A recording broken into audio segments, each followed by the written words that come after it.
आखिरकार वही हुआ जिसका हमें शुरू से ही अंदाजा था। केस नंबर 9 अपने अंजाम तक पहुंच गया, और वो भी ऐसे अंदाज में कि सवाल भी छोड़ गया और बहस भी। आज की वीडियो में हम बात करेंगे केस नंबर 9 की आखिरी किस्त पर, इसके अंजाम पर, मीडिया के किरदार पर और इस सवाल पर कि क्या वाकई इंसाफ मिला या बस कहानी खत्म की गई। आखिरकार केस नंबर 9 बंद हो गया और कामरान का खेल भी खत्म हो गया। ऐसा अंजाम जिसकी तवक्को तकरीबन हर देखने वाले को थी, और जिसका इशारा मैं अपनी पिछली वीडियो में भी दे चुका था कि ये केस अदालत से ज्यादा शाहजेब के प्रोग्राम में जाकर खत्म होगा, और बिल्कुल ऐसा ही हुआ।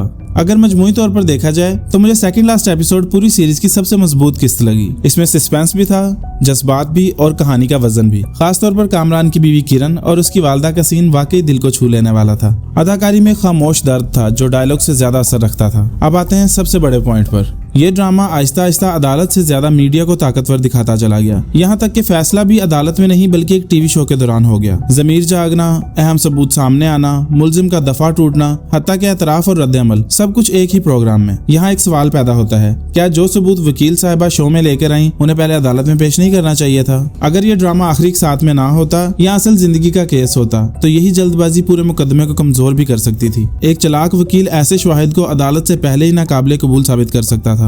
आमतौर पर जब किसी रियल लाइफ शो को ड्रामे में दिखाया जाता है तो नाम बदल दिया जाता है ताकि कानूनी मसाइल ना हो, मगर यहाँ सब कुछ खुलेआम था। प्रोग्राम शुरू होता है, इब्तदाई गुफ्तगू, पहला सवाल, सहर का जज्बाती हो जाना और फौरन ब्रेक। फिर किरण से फोन पर बात, उसकी राय, असिस्टेंट की ब्रीफिंग, ऑन एयर अपील, एक और ब्रेक। फिर कामरान का राब्ता, इनकार, एक और ब्रेक। सहर की एंट्री, मुबाहिसा, फोन रिकॉर्ड, वीडियो सबूत, तकरीर। अब जरा रुककर सोचें, क्या ये सब वाकई 1 घंटे के प्रोग्राम में मुमकिन था? और ये भी हैरानकुन है कि बगैर किसी पेशगी इतला के IG सिंध का प्रोग्राम में आ जाना, जबकि केस ना तो इंतहाई हाई प्रोफाइल था और ना ही कौमी सतह का। क्या ये सब मीडिया की ताकत दिखाने के लिए था या फिर कहानी को जल्दी समेटने का तरीका? आखिरी किस्त में सहर की लंबी तकारीर, आवाम की तालियां, मोहल्लेदारों की माफियां, ये सब मिलकर पेशकश को कुछ हद तक बचगाना बना गई। यहाँ थोड़ा सा वकार और थोड़ी सी खामोशी ज्यादा असर रखती। इसके बावजूद ये मानना पड़ेगा कि ड्रामा अपने पैगाम में कामयाब रहा। तकरीबन तमाम अदाकारों ने बेहतरीन काम किया। बस एक सवाल अब भी बाकी है, केस नंबर 9 का नाम आखिर 9 क्यों था? ड्रामा खत्म होने का अफसोस है क्योंकि फजूल ड्रामों के हजूम में ये वाकई देखने के काबिल था। लेकिन अफसोस इस बात का भी है कि अगर सारा केस एक टीवी शो में हल हो सकता था तो इतनी एक साथ तक अदालत खेलने की क्या जरूरत थी? आखिर में बस यही कहना है कि काश हकीकी जिंदगी में भी जर्नलिस्ट ऐसे ही बेखौफ और इंसाफ पसंद होते जैसे इस ड्रामे में दिखाए गए,